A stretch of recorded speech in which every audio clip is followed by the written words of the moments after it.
본문의 1절 말씀해 보시면 예수께서 그들에게 항상 기도하고 낙심하지 말아야 할 것을 비유로 말씀했다고 얘기를 합니다.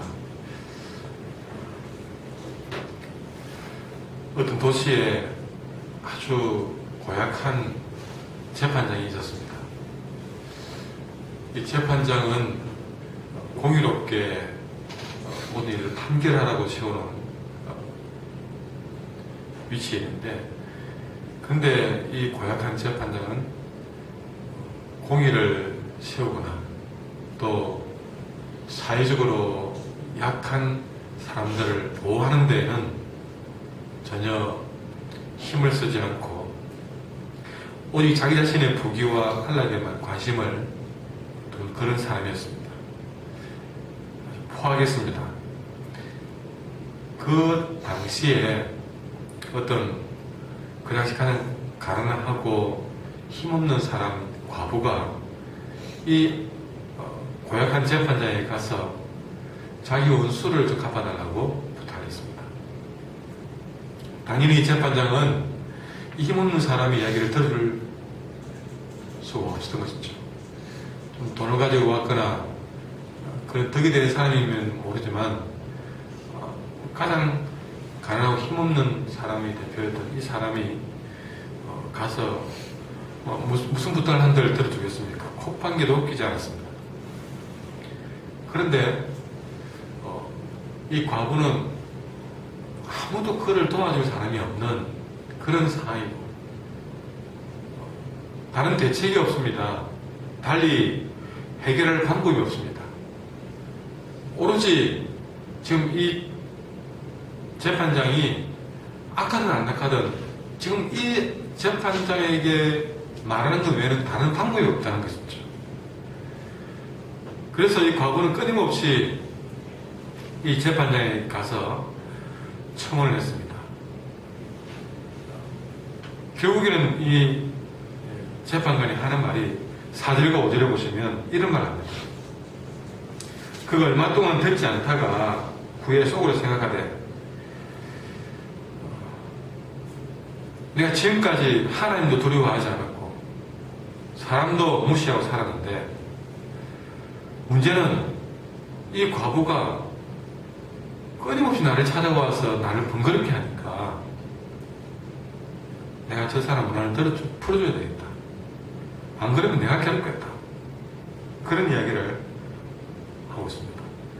여러분, 지금 이 이야기는 예수님이 만들어낸 이야기입니다. 그래서 비유라고 합니다. 그러니까 이런 이야기를 만들어서 설명할 때는 분명히 뭔가를 하고자 하는 얘기가 있는 것이죠. 그것이 바로 6절 이하에 나오고 있습니다. 그래서 이 비유를 하면서 결론을 내리기로 7절과 8절 나오는데, 부유한 재판장이 무슨 말을 했는지 들어봐라. 무슨 말을 했습니까? 하나님도 두렵지 않고 사람도 두렵지 않은데 이 과부가 나를 번거롭게 끝까지 이렇게 할 것 같다는 거죠.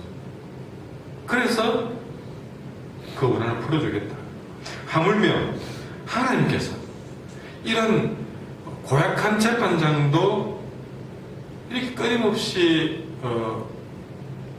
청할 때는 그 원한을 풀어주었는데 하물며 하나님이겠느냐? 하나님께서 그 밤낮 부르짖는 택한 자들의 원한을 풀어주지 않겠느냐? 그들에게 오래 참겠느냐? 여러분, 이 비유의 핵심은 뭐냐면 언젠가 또 한번 말씀을 전한 적이 있다고 생각이 드는데 간절히 구하는 것입니다. 기도하는 자에게 찬시는 것은 간절함입니다. 간절함.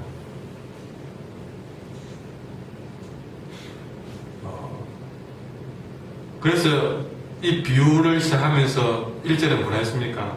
항상 기도하고 낙심하지 말아야 된다. 간절함에 포함되어 있지만 기도하는 자에게 좀 더 세부적으로 또 적용을 해본다면, 기도하는 자는 간절해야 되는데 간절한 자는 그 기도하면서 낙심하지 말아야 된다. 우리가 기도 안 하는 것도 아닙니다. 그러나 너무 간절하지 않은 것 같아요. 그리고 너무 쉽게 낙심하는 것 같아요. 이것을 우리는 이 새벽에 깨달아야 될 것입니다. 여러분이 간절하지 못해서 기도하다가 포기한 것이 얼마나 많은지, 기도하면서 낙심하는 분들이 얼마나 많은지를 이 새벽에 돌아보시기를 바랍니다. 이런 우리에게 말씀하십니다. 좀 더 간절하라고. 그러면 속히 그 원한을 풀어주겠다고. 이렇게 고약한 재판장도 간절할 자의 청원을 들어주는데, 하나님께서 밤낮 부르짖는, 낙심하지 않고 밤낮 부르짖는 택한 자들의 기도를 들어주지 않겠느냐, 오래 참겠느냐 말씀하십니다.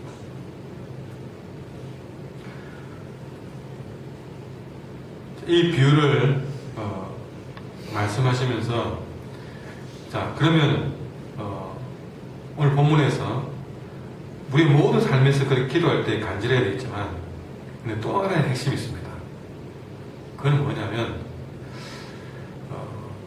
우리가 때로는 기도하다가 낙심할 수도 있고 중단할 수도 있습니다. 그러나 우리가 절대 낙심하지 말아야 될 기도 제목이 있다고 말씀하고 있습니다.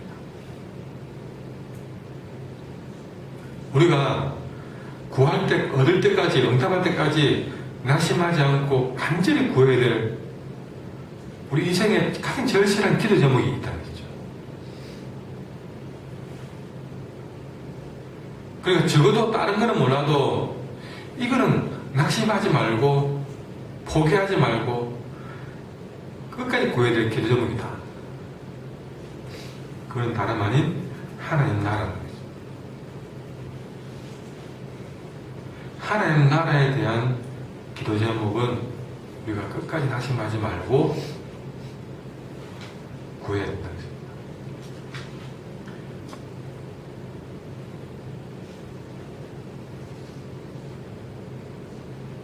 자, 오늘 주님께서는 이 하나님 나라를 간절히 구해라고 우리에게 이 비유를 말씀하고 있습니다. 자, 왜 그러냐?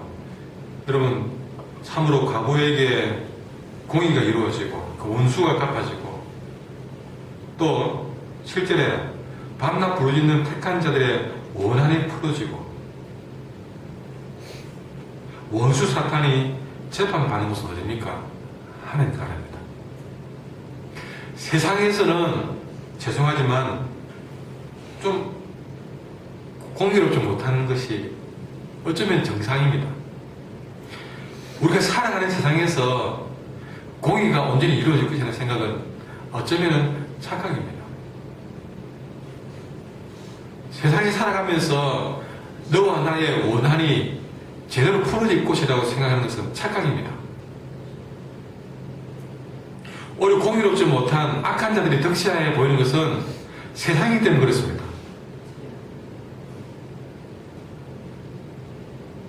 원수 사탄이 제 맘대로 활개치는 이유는 세상이기 때문에 그렇습니다. 그러나 여러분, 이 과부의 원한이 제대로 풀어지고, 믿는 자들의 원한이, 소원이 풀어지고, 악한 마귀 원수 사탄이 속 시원하게 제대로 재판받고 심판받는 그런 곳은 하나님의 나라입니다.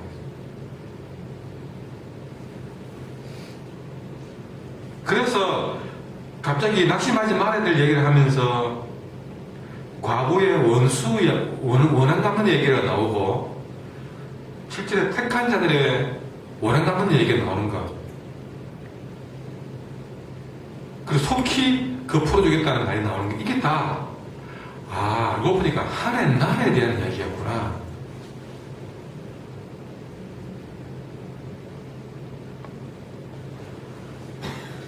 여러분, 이거는 앞에 17장의 내용을 봐도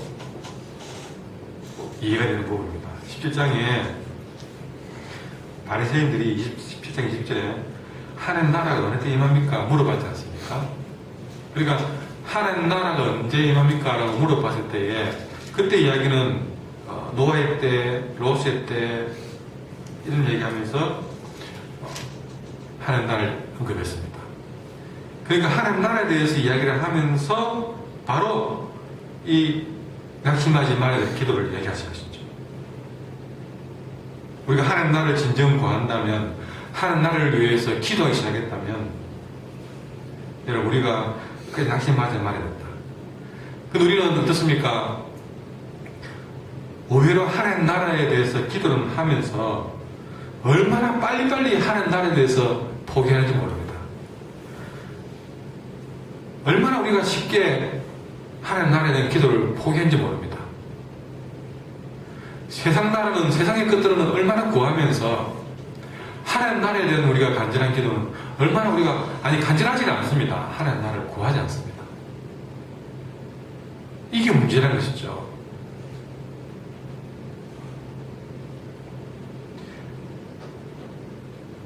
세상 것들은 어쩌면은 구하다 잊어버려도 문제가 없습니다. 하나님 나라는 평생을 구해도 우리의 기도 제목이고 평생 낙심하지 말아야 될 기도 제목입니다.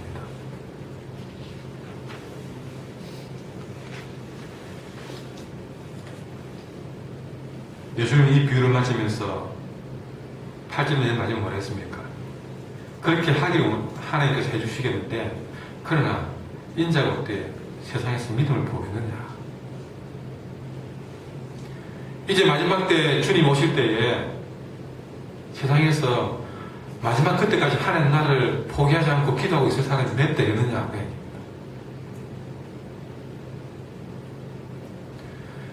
우리 솔직히 하나 부끄럽지 않습니까? 세상 것들은 그렇게 끊임없이 구하면서도 하나님 나라는 벌써 우리 기도 제목에 뒤편에 그냥 접어놓고 있지 않은지, 그건 아니 기도 제목에 축에도 안 끼고 있는지, 진급해달라, 잘 살게 해달라, 그 기도는 항상 빼먹지 않고 제일 첫 번째 기도하면서 하나님이 내 마음을 다스리는 내 마음에 하나님 나라는 구하지 않고 살고 있지 않은지. 솔직히 천국은 좀 멀찌감치 좀 뒤에 왔으면 좋겠다. 좀 더 세상을 좀 더 누리면 좋겠다. 우린 그러고 살고 있지 않은지. 이런 믿음 가지고 믿음이라고 말하고 있지 않은지.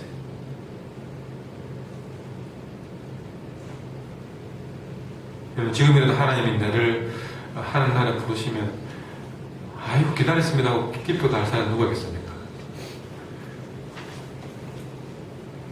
조금 더 오래 살려고 병실에조차 어쨌든 좀 더 연명해 보려고 우리는 바로 시작했습니까?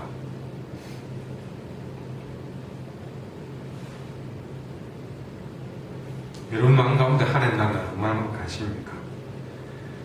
나는 밤낮 부르짖어서 낙심하지 않고 하나님 나라를 구하는 그런 믿음을 가지고 있습니까? 하나님 나라가 좀 내게 임하고 하나님이 내게 나를 다스리고 합니다. 그런 거로 인해서 울어본 적이 있냐고 했죠. 그런 일로 간절해 본 적이 있냐고 했습니다. 나의 평생 기도 제목은 하나님 나라입니다. 이것이 오늘 우리의 말씀의 핵심입니다. 이 믿음을 보겠느냐? 기도하겠습니다. 하나님,